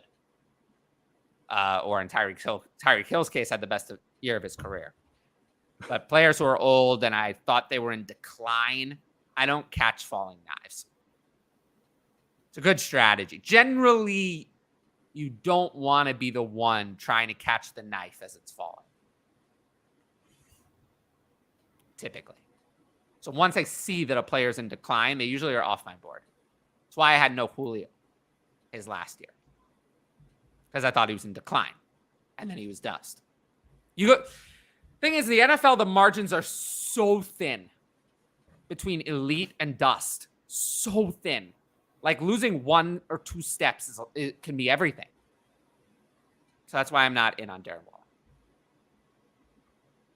I'd rather take one of those other risks that I detailed on one of the other tight ends because I think those odds are better. But it's possible this is the year where tight end is just a wasteland. And they all suck. And then your 2 overall pick of Travis Kelce paid off. So you got to decide what you're going to do. When does that bottom fall out? Every year I keep avoiding, like the last 3 years, I keep avoiding Kelce because I'm like age. And I'm like, why did I do it? Why did I do it? Last year, I think I was pretty in on Kelce. Not this time. This time, he's gotten a year older, but his price has gone up even more. So I think I'll pass on. Now it's gone crazy. Now it's at a level I don't think I'm going to have almost any. He's going to be 34 during the season. Like, yeah, I think given what I have to give up, I think the best because it's not like in Dynasty, I often say just punt tight end. Punt it entirely. In redraft, you can't do that. You need to start a tight end. You need to build a lineup. In redraft, I always say, in Dynasty, you will be able to trade. In redraft, you can't rely on it. You can't, and we're talking about this here, actually. In redraft, you can't rely on it. You cannot rely on trades in redraft. You have to build a team that you're happy with, because most redraft leagues have very few trades, in my opinion. Most, not all, but most redraft leagues have few trades. The majority. So you have to build a team that you're okay with. So you have to take a tight end at some point. And the range where I find it's Mark Andrews, and then the one that I like the best is Pat Freiermuth. If I take him at 8, I feel like that's giving me the opportunity cost of what I'm giving up in running back or wide receiver to take Pat Freiermuth. I find to be better than the higher tight ends where I'm giving up a wide receiver running back that I really like. I like that take a lot. So Pat Freiermuth, I would suspect, is the one that I have the most of. I saw that Dalton Kincaid's, don't tell me the underdog ADP, because his ADP among everything else and ranking among everything else is still in the 20s. So you got a long time to catch up. I'm sure he's a lot higher than underdog now. Right. Oh, yeah. I'm sure It he always is. is. But I'm Yep. telling you that I'm not sure that your average draft catches up to that No, this well, year. yeah. I don't think it ever does. So Dalton Kincaid might be a value for me. If he stays And I love that this team had Sam Laporta. I mean, I've said it every week I've been on here that So my favorite tight end from the rookie class. So might be a love hot Sam take, Laporta. but in redraft I have Sam Laporta at 15. I think the volume's going to be there. Are you saying that's high? Yeah, his Is it- consensus is- was I 29. mean, like it's fine. It seems fine. to me. That's all right. 29, so it's very high. Yeah. You Once could you rank start those- stacking the names, like there's some tight ends that like the David Yeah. Njoku's, the Evan Engrams and stuff. So I mean, there's a lot of those types of names at tight end. So 15, I Everyone think, likes is Chig. higher than I like Chig a lot, but I don't think I'm going to have any. yeah. Because I You have think he's Dulcich gonna be higher. like pumped up right next to Freiermuth? Well, no, maybe, I have Dulcich higher, and that means I'll I have can no see Chig. people taking him above Freiermuth. You know, I Yeah. wouldn't. I'll have no Chig, though, because I have Dulcich higher, and Dulcich goes way later, so I'll have no Chig. Really? Okay. Dulcich being higher is interesting. Well, I mean, there's no. The only produced more reason last to year, have right? Chig higher is vibes. Essentially. yeah. Dulcich was a better prospect, was drafted higher, and Looked the performed part. better. Yep. So the only reason to have and is on a better offense because he's not on the Tennessee. You wouldn't have wanted to say that last year. But Sean Payton's coming over. Well, I mean, it's a totally different. There is totally bad different and team. worse. There is bad I and know, worse. I'm Let's messing with remember that. The bad The and worse. expectations for the Broncos offense last year made it so Well, the much Broncos, I'm not high on. The Broncos, maybe we're talking Yeah. about the 20 to 25th best offense versus 30. Tennessee is Tennessee, Arizona, they're bad. They're really bad. Tennessee is low on my list.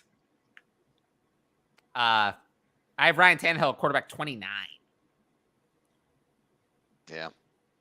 Not good. Seems right. Brees Stafford, 24 second, 24 third, or Cousins Hill and A-Chain. That's got to be Tyreek Hill. It's a close trade. Yeah, I don't really like either side. Feels Yeah, like I kind of agree Brees with is that. the I don't most- really like either side either. Brees is the top, piece, I would say, right? You Brees got to is put the- Brees to Hill, kind of like. Yeah, line Brees is it the out. top And then piece, I'd rather have but- Cousins over Stafford. And then, I guess A-Chain in the second and third are close enough. So, I mean, it's a close trade. That is a close trade. That's fair. It is close. I'd lean Cousins and Hill. I think I do too. Yeah. I really, really ever don't so want slightly. Stafford. And the upside of A-Chain could sway it that way. Like, I feel like Yeah. that's where if you look at both sides, like, that's probably the highest upside piece to, like, outperform what they are to the value of the trade. Yeah. I think that's a Yeah, good way to put it. A-Chain has a lot of potential, and Cousins, a lot of people are very high on. I mean, I ranked him for redraft. I ranked Cousins ranked him at 12 in 6 point. That's fair. But I could, if I rank him at 12, that means I got to think the range of outcomes goes up to like 6 or 7. I like Greg Dulcich. I like him as well. I do think that the Marvin Mims selection was not helpful because it means that more wide receivers exist, which is always tough for tight ends. Usually succeed when all the wide receivers go away or go down. It's tough to be top 5 unless you're one of the top 2 targets on your team, and he has like no path to do that with an early investment, no less. Yeah. So it's that did not help, but he's still young. He still has time to develop. Don't they have Taysom Hill too? Adam Troutman, you mean? Oh no, I was back when the Broncos. Sorry, Oh. I wasn't paying attention. I guess. Oh. I was Well, talking no, about Dulcich. the Broncos traded for Adam Troutman. Oh, did they not get They Taysom got- Hill? Okay. Oh, that's how I got mixed up. Okay. Never mind. Yeah. I was like, wait, did they get both? No. So yeah, I was talking to my friend, and we were talking about how they should the Saints. I'm sure just want to give them Taysom Hill. I will say that just to go back to this for a second, when it comes to redraft, I learned last year that people are not really interested in redraft right now. Content wise, it's too early. Big podcasts can do it, but for a smaller podcast like ours, we're probably still going to mostly talk about Dynasty. We will talk about Scott Fishbowl when it comes up. And then perhaps after that, we might have redraft shows, but we will not have a redraft show until after Scott Fishbowl starts. We'll do a Scott Fishbowl mock or something as we get closer, and that'll be our first redraft show. And then we might have some redraft stuff after that, but not before. We're gonna have a lot of shows like this over the next month. Undervalued Dynasty players, stuff like that. We might have other things. But Ryan, you did more work, so let's get to it. So we talked on it a little bit, but I'll hit it again. Is those 27 and 28-year-old running backs that I think we've seen be high upside guys like a Dalvin Cook, Alvin Kamara. I feel like the way that they're getting valued, I just feel like from a consensus perspective, everybody's down on them. Like, no, you can't be lower on Dalvin Cook than you are right now, consensus-wise. Twitter hates him. I don't see any positive anything about Dalvin Cook. But the reality is, if Dalvin Cook gets himself into a situation like Miami where he could potentially be the lead dog, or he goes to Buffalo, I think he outperforms his brother. I think he's more talented than James is. I think you could see a much higher result than what their consensus ranking is right now. Kamara, it's all suspension dependent, but I think, like, what did we say, 28 or something like that for Kamara? What was that? 21? I think it was I forgot what 28. number you guys said. You had brought up for the redraft rankings for Kamara for this year. Oh, he's so low. He's ADP so is like incredibly low. 28. Yeah, that's insane.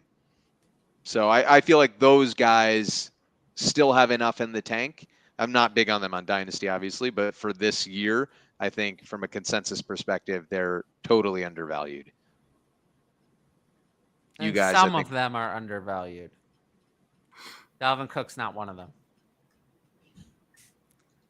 Dalvin Cook, yeah. Alvin Kamara, sure, because he's undervalued due to suspension. Dalvin Cook, I mean, I have him ranked currently as if he's still in Minnesota. And I have him at 20. you think he stays in Minnesota, though? But 20, isn't that like his floor if he stays in Minnesota? Like, we've No, seen what I he don't can think be. so. And No, I don't no. I don't think most people have him that high. His ADP Like higher. for Dynasty or redraft. Redraft. And Dynasty, he's Yeah. so far down. Yeah. Okay. In Yeah. Dynasty, I 20 have him makes at 28. Yeah, 20 makes sense. You know, he was.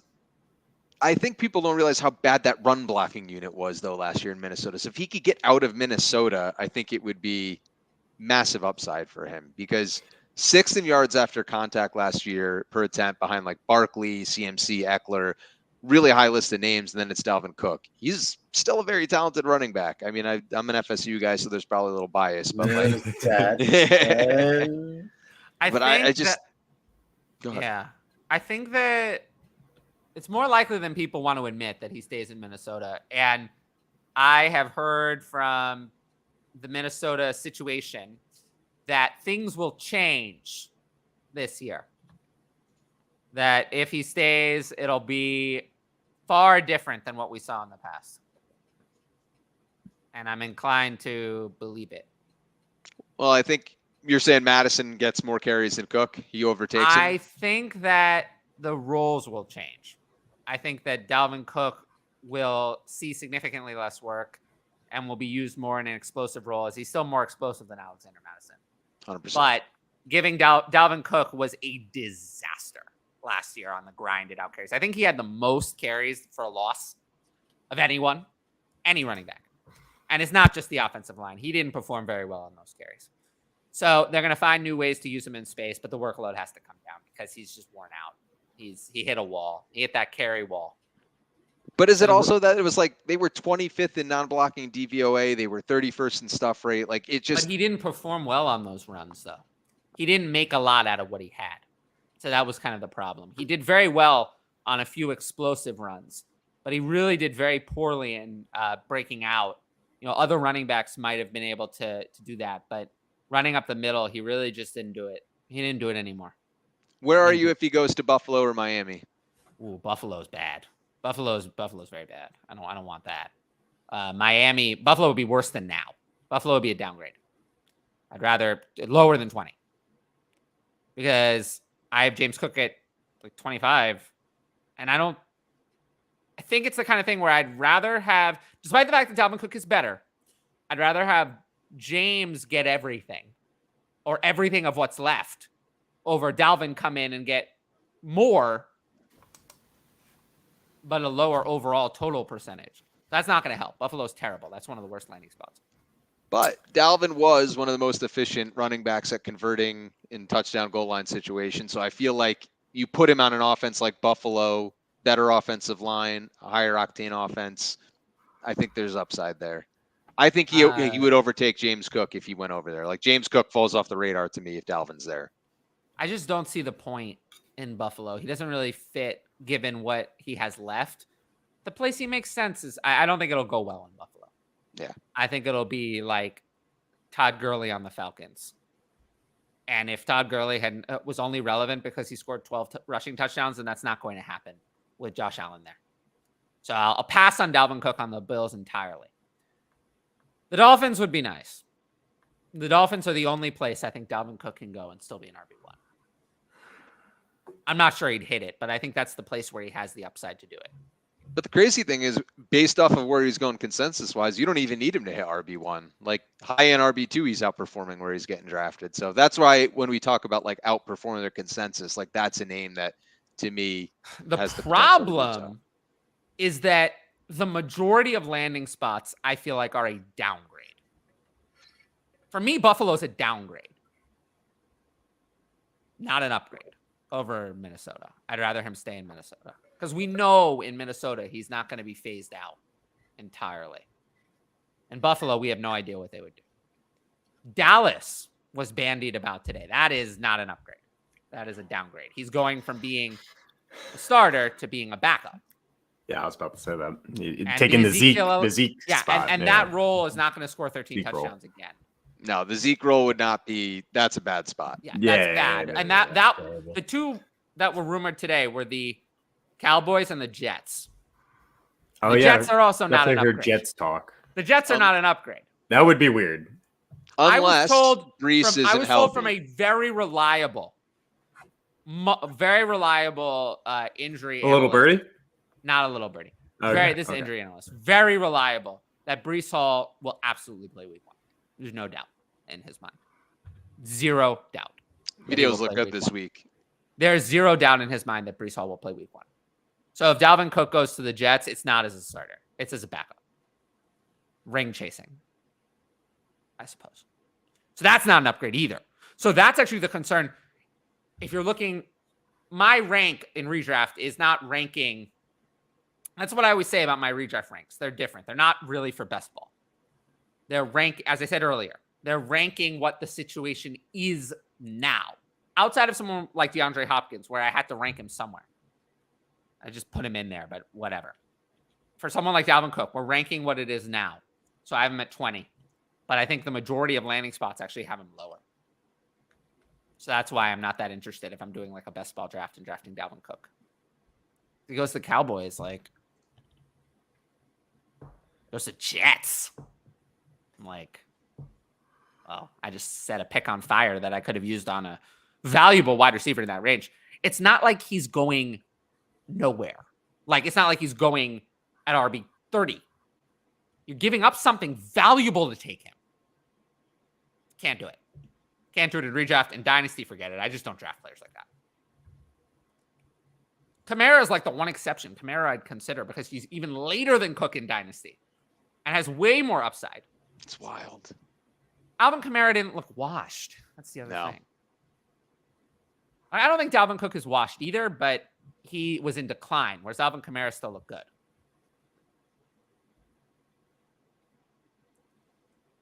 CJ Stroud and Tillman or Burks, Hollywood, and 24-2nd?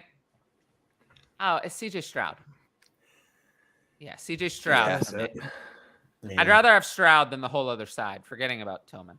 as much as I love Treylon Burks, I mean, I you do gotta love take the Treylon quarterback. Burks, but CJ Stroud, I think, is just worth so much more. Hollywood doesn't, in a second, don't do it for me. Tillman, They don't I make also up the like. gap. I like Tillman. I think Not this worth trade nothing. is close. Close. It's actually. close. I I'm with prefer you. Stroud. Just because Stroud's the best, he's a quarterback. It's a super flex league, 12 teams. I mean, you got to mention the 3 flex though. Like that's, Also, that's based a on lot of consensus- flex. Based on consensus value, you're getting raked over the coals here. It's way on the Stroud. It's even more on the Stroud side than I am. So, like, consensus has Stroud higher than I do and Burks a lot lower. So you're giving, but even by my values, I still prefer Stroud. So you have to get more. On market, you're getting crushed here. So you got to take Stroud. And even though it's 3 receiver, 3 flex, like those receivers are guys that you're hoping are your wide receiver 3 or your flex option. Yeah, So Treylon Burks is not a top 2 wide receiver on a contender. agreed. Not yet. I think Treylon Burks is someone where I ranked him at 29 this year. I actually don't think, I think that's what you get. But I think he's hyped for next year in Dynasty. If he actually does it, despite the bad situation, I think he's someone people will be very interested in Dynasty. Agreed. Got offered the same deal, but with Judy and Pittman over Burks and Hollywood. So similar. I don't think that changes anything. I mean, I think it makes it. I prefer the Burks piece. I'd rather have Judy over Hollywood. Hollywood, I'm souring on. But I don't like Pittman. That doesn't change anything. Appreciate the video. Thank you. This is an interesting one. Give Deontay half PPR. Give Deontay and Hollywood get Ken Walker.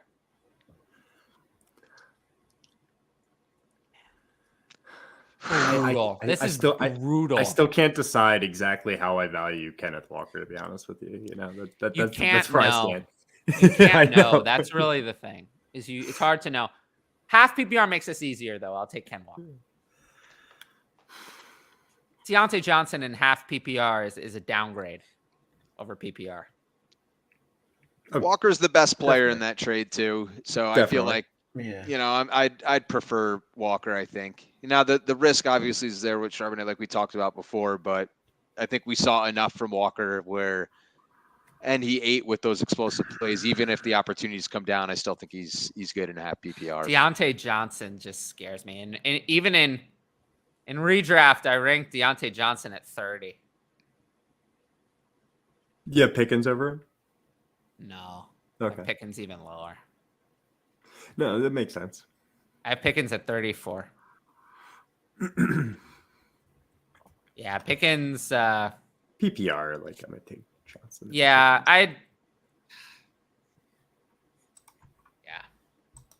There's a lot of players who scare me. Wide receiver's not as deep this year as it was last year either. Feels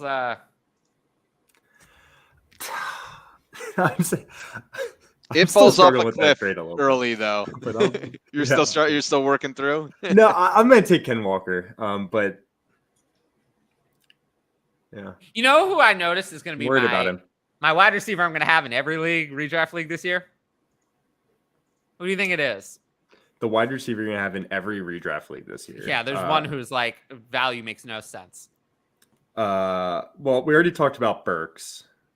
Yeah, he's on the JSN. list of ones that make no sense. JSN, yeah, probably. But there's one that even is more nonsensical than JSN. Tell me, is it Gabe Davis? Drake London. Oh. Where is he ranked Way too- right now? He's outside the top 20. Oh, I would have a lot of Drake London too. Then Yeah, I think I don't agree with that. Hmm. I think that's a big mistake. I don't think people realize how bad Marcus Mariota was. I don't think last people year. realize how good Drake London was, and that players who are that good as a rookie usually succeed. Actually, if you look at if you trend out what he was on pace to do when Mariota stopped playing and Ritter came in, he's like challenging Cooper Kupp kind of numbers. So I love Drake London. it's just if you tried it out. Just if you take, if you I take have to look at the numbers. I have to look at the numbers. Yeah, I've I Drake know London I at traded for him in 15 league in right redraft. at that point, Ryan, last year, and I was very happy that I did so because I got him on the cheap. But so I know there was a big swing of production after. And there's one other receiver in redraft I think I'm going to have a lot of. Olave, I probably will have a lot of Olave, but he's high anyway. Brandon Ayuk. Brandon Ayuk. The ADP gap between Brandon Ayuk and Deebo Samuel makes no sense. I was gonna say Elijah Moore. Elijah Moore, I'm going to have none of. same. I hate I Elijah. was saying You know I that don't as like a Elijah. joke because I knew you did not want Elijah. It's funny. I actually have Elijah Moore ranked above ADP, so I might get some. Okay. Yeah. But What's Ayuk ranked right now? ADP. he's around 33. Whoa, I'm gonna I have have him him at- everywhere. I I will have have him him at in every league 25, if that's yeah. the case. I'm a big fan of Brandon Ayuk. I think Brandon Ayuk's a better receiver than Deebo Samuel. I do too. And with Christian McCaffrey and Elijah Mitchell healthy, that Deebo Samuel role doesn't exist. I do have Deebo higher, but I have Ayuk at 25 and Deebo at 19. Look at Debo's yearly stats, and there's one outlier. It's that one big year, and I think people are still riding off of It's that. telling what I think because I have Ayuk higher and Kittle and Deebo lower. I think that the three are a lot more similar, but people don't seem to have it that way. Yep. I think it's a toss-up, but people don't agree. I don't know why Brandon Ayuk had the most targets by far. It was not close. What about rushing attempts, bro? People had fewer than you'd think. I'm messing around. Actually, he had fewer than you would think the year where he went off, being a part-time running back. I think it was less than 100 carries. I might be wrong there. I'm going off memory. So maybe I'll look. But yeah, Brandon Ayuk had more receptions, more receiving yards per game, and surprisingly, for their sizes, scored 8 touchdowns to Deebo's 2. Deebo only had 42 rushing attempts last year, so I don't know if Deebo's that's not like that much bigger than Brandon Ayuk, is he? You think of He's Deebo not- being bigger, don't you? I think he's like thicker. I don't think he's tall. I think they're he the might be same. No, shorter no. than I'm Brandon talking. Ayuk. Yeah, but Deebo is heavier. He's definitely thicker. Yeah, he's definitely they're, thicker. they're the same No height. doubt They're about both it. 6 Yeah, feet, yeah, but Deebo is heavier, so you Yeah. would think. But I just see that Brandon Ayuk is also the one that has room to grow. I think we've seen Deebo's best. Deebo's best was 2021. I don't think it's going to get better than that. Whereas I think Brandon Ayuk could still take a step forward. He's a lot younger. I think he's heading into the prime of his career, whereas Deebo is certainly already there. And Brandon Ayuk I've maybe said wasn't it that so yet. many times on this, but Deebo's had an injury history going back to college. That is, Yep. Yeah, and that's part of it. That's also part of why I think you still have value drafting Ayuk at 25. Because if Deebo goes down, I think Ayuk could be a 1. Wide receiver 1 in fantasy for that period. But if he doesn't, he'll still be usable. Ayuk was usable last year. He did get a What? lot of touchdowns, though. What I don't think is a good use of your time is drafting Deebo Samuel at wide receiver 16. I think that's lighting money on fire. There's almost no upside and a lot of downside. So that I'm not going to do. And I think he's going there because of that 1 year blow up. People are thinking that's the upside again. I don't think we see that again. Yeah, I will say though, I don't hate Deebo. Same. It's an ugly range. I mean, there's so many guys in that range that we're going to talk about. Deebo is a talented ass guy. Yeah, I'm sorry to put it though. I'm sorry to curse, but get the ball in the guy's hands, and he is one of the best in the NFL at just simply making something happen. Right? Absolutely. He's talented. I don't think any of us disagree there. It's just Yeah. It's The thing everything is else. that an you know injury. who do you think averaged more yards per reception between Debo and Brandon Ayuk? well, since you're asking, it's Ayuk. Probably not fair either because I Debo's would've- getting a lot of closer to the line of scrimmage stuff. But I get it. You know, yeah. Yeah, it's unsurprisingly Brandon Ayuk. Yeah. Wow, I didn't see that one coming. What? Oh my goodness! Ayuk over Debo? The big play Debo? Yeah, it's bad. I mean, Brandon Ayuk averaged 2.2 more yards per target, Yeah. I which believe it. is not surprising to me. And Brandon Ayuk has more yak than I think you would think. I mean, everyone on that. No, team he also. came out as like a yak guy. Like I remember, I didn't like him. I did not like Brandon Ayuk coming out the 3 years ago or so. I didn't want him as a first round pick. I was surprised when they brought him in, but he kind of came out as a really good, get it in his hands and make it work. And it seemed strange to pair him with Deebo Samuel at the time, but now I guess it makes sense. I thought they were kind of similar. Yeah, I'm a big fan of Brandon Ayuk. He kind of had that like Rashad Bateman buzz coming out of college, but actually delivered. Yeah, that's pretty good comp.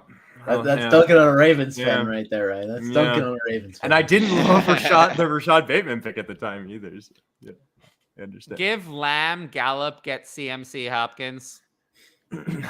Lamb for me. Yeah, I'm not giving up Lamb. And I have Lamb and redraft at wide receiver 3. me too. I just feel like I'm willing to take the old guys after that. I have Jefferson 1, Chase 2, but I feel like Lamb is enough of a sure thing, and there's no decline risk with Lamb. So I'll take him at 3, and then I'll get to the old guys of, Kupp and Hill, and then, it's kind of a mix. To me, I think the tier is, Jefferson and Chase are the top tier, and then that next tier kind of goes from Lamb and then includes guys like Kupp, Hill, AJ Brown, Amon-Ra, Adams, Diggs. And then Garrett Wilson is like my clear 10. And then it like goes down again. Yeah, and I think if you look long term in that deal, like Lamb is definitely the guy you want. I can see an argument because he's saying he's a contender though for like, okay, CMC and Hopkins next year if CMC is RB1. But there's a lot of risk there. And then if CMC gets hurt, I mean, Lamb versus Hopkins, I'm taking Lamb every time. So I think I'd stick with the Lamb side too. So what about like in terms of running back versus wide receiver in redraft? Would you take CMC is my 1 running back 1, but I would take him probably after the top 5 receivers. I think there's more risk with CMC than there is with Kupp. Interesting. Yeah. CMC, I mean, if you look at the splits on the games Elijah Mitchell played, it's not that great. Yeah, you brought that If up. They that's used him more of as a receiver. Yeah, if that's right? what you get, it's really, really bad. You have to get more than that. So if you're taking him at running back 1, it's going to be very disappointing if that's what you get. So I'm still going to take him at 1, but mostly because there's no one else. But running back 1 is not my favorite this year. The wide receivers are a lot better. Tyreek Hill is pretty safe. If you prefer Tyreek Hill. Pretty safe. But then, you get into guys like AJ Brown and Devontae Adams. They have many more concerns. So I'd take McCaffrey. I'd probably start to take running backs there. Absolutely. Bijan. I love Bijan. All right, what else is on the show sheet? We have saving the least exciting for last. Just again, looking at that like versus consensus, I do think if you're punting on quarterbacks and you're waiting late, I do think there is upside to where Sam Howell, Jordan Love, and Desmond Ridder are getting drafted. With Howell, I think I mentioned this last time too, but people don't realize how well Sam Howell rushes. And I think with Eric Bieniemy coming over to the Commanders, it's a massive upgrade of the vanilla offense that we saw. The most predictable offense I can remember watching as a Washington fan was last year under Scott Turner. And Still better than Matt Canada. Sorry. yes, Impulse. That's probably fair.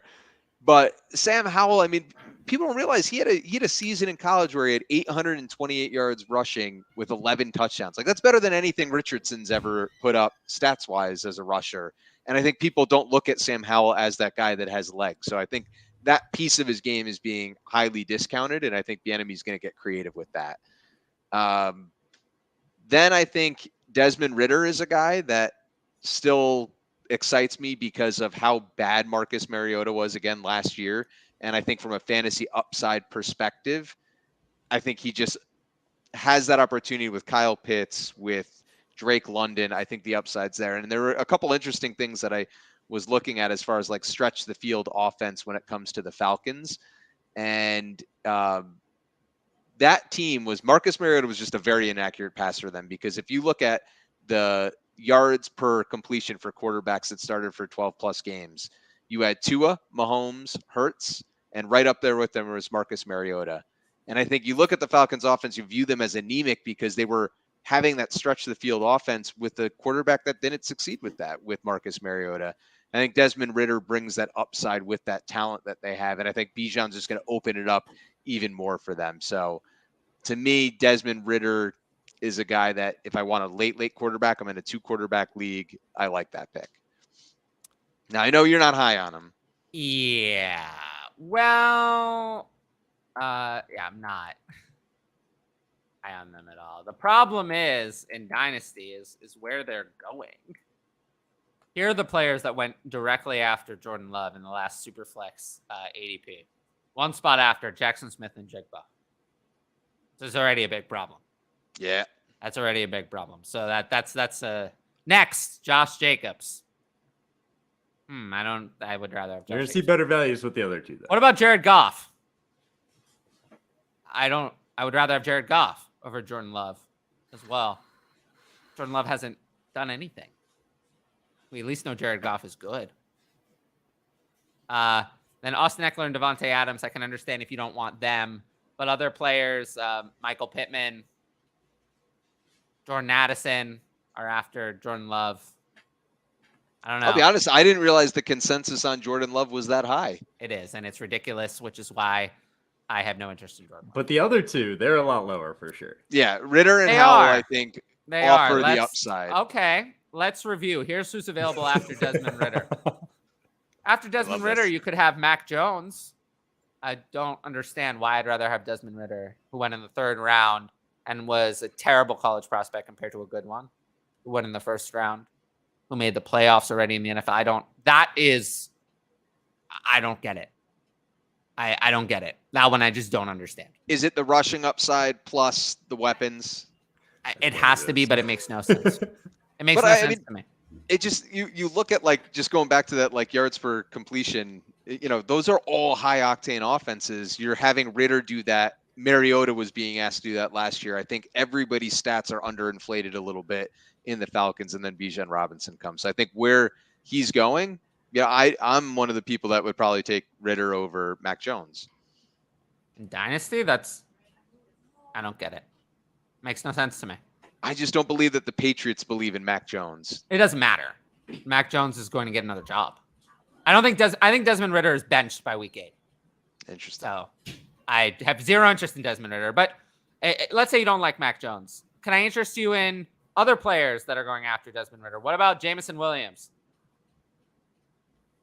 I hate him, but I'd rather have him. I don't Devon know. A-Chain is also available. I'd rather have Devon A-Chain.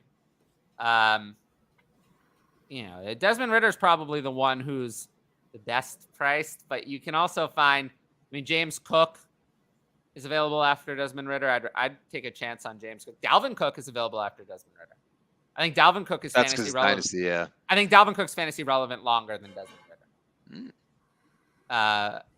You could also find Isaiah Pacheco if you're interested in youth. Alvin Kamara is also around there. And if See, you're the interested- Camara is just so low. Like that's Kendre Miller is available after Desmond Ridder. So that's if you're interested in him. If you're like younger wide receivers, you could find Josh Downs and Jaden Reed. see at that point, what's the upside of those guys compared to like a Desmond Ritter though? Like in a That they super have flex, I'd careers. rather. Yeah, That they have careers and aren't going to be benched in week 8. I think That's Ritter's the got the upside. support of this staff though, so I think He the is. staff's going to go down with I him. think they support him because they have no choice. And they were so supportive. They were so supportive. We know what they did. They're so supportive of him. We know that they tried to trade for Kyler Murray. We do know that. They totally tried to trade for Kyler Murray. They also called the 49ers about Trey Lance. Yes, they did. Additionally, there were more things that they did. They called the Titans about Ryan Tannehill. Yes, they did that too. That's when you know it's. All right. It was so supportive.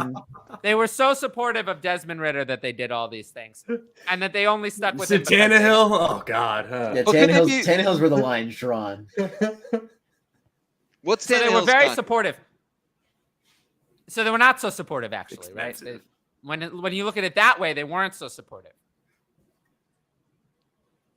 So Those maybe are it's all just talk. rumors, Tyler. You know. No, it's not I mean, it's rumors, but I mean, this was reported. Do you think that they made it up? I don't think so. Why wouldn't they call? That sounds like a great idea. You want to take every avenue possible to improve your team.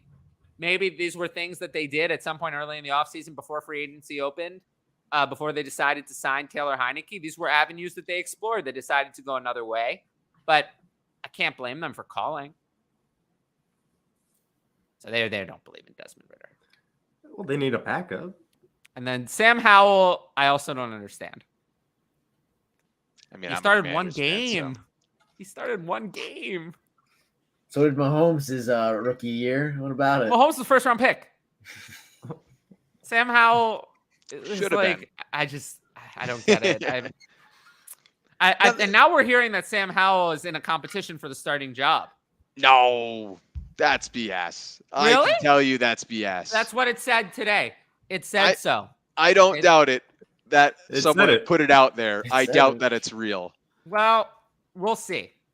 But I think Nothing that but Sam- positive stuff coming out from Howell, though, from the Commanders' side, from the local beat. I mean, they said he's absorbing the offense fast. He's hungry. He's got the attitude that the enemy likes. Well, Howell was a guy that I loved coming out of college, though. So different than Ritter. Ritter, I didn't love coming out of college, but I think he's got the supporting cast and opportunity in offense to do something.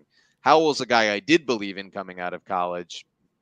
I think Washington does have some supporting cast, but Howell, I loved coming out of college.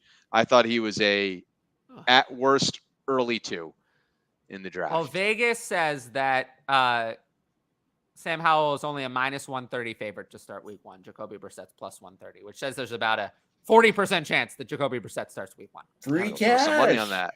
I was just gonna say. I Oh, gotta go throw put some money on that. it. But Vegas knows better than I do, so I'll take their word for it. Also, it's not like a popular bet. I don't see people rushing to bet money on Jacoby Brissett, so I buy the line. I buy that that's about right. You're Which telling me implies people that the don't- competition's legit. people aren't degenerates that bet on Jacoby Brissett to start week 1. You're telling me there's people not out there? I don't know. Maybe Well, you there's said it, and I'm hiding. grabbing my phone. So Go bet on it then. But I buy the line as being legitimate, so that I'll buy the implication that there's a 35 to 40% chance that Jacoby Brissett starts week 1. So I have no interest in Sam Howell. Yeah. So I thought that was pretty tame in terms of a teardown. But I think we're done. Who wants to plug something? as always, I'll plug the Twitter. If you could just follow me at WhatGibbsFF if you liked anything that we did here. I got something. Follow Ryan at WhatGibbsFF. Yeah, I there you also go. have something. Do it. Follow it. Ryan at What Gibbs. Let's just all plug him. I'm here for it. All right.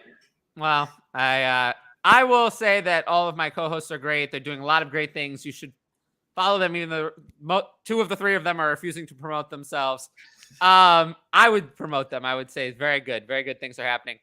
And then for me, at Tyler FF Creator, patreon.com/fantasy advice, search Dynasty Answers on YouTube to get that search algorithm going. If you want another way to like low key help, that would actually really help.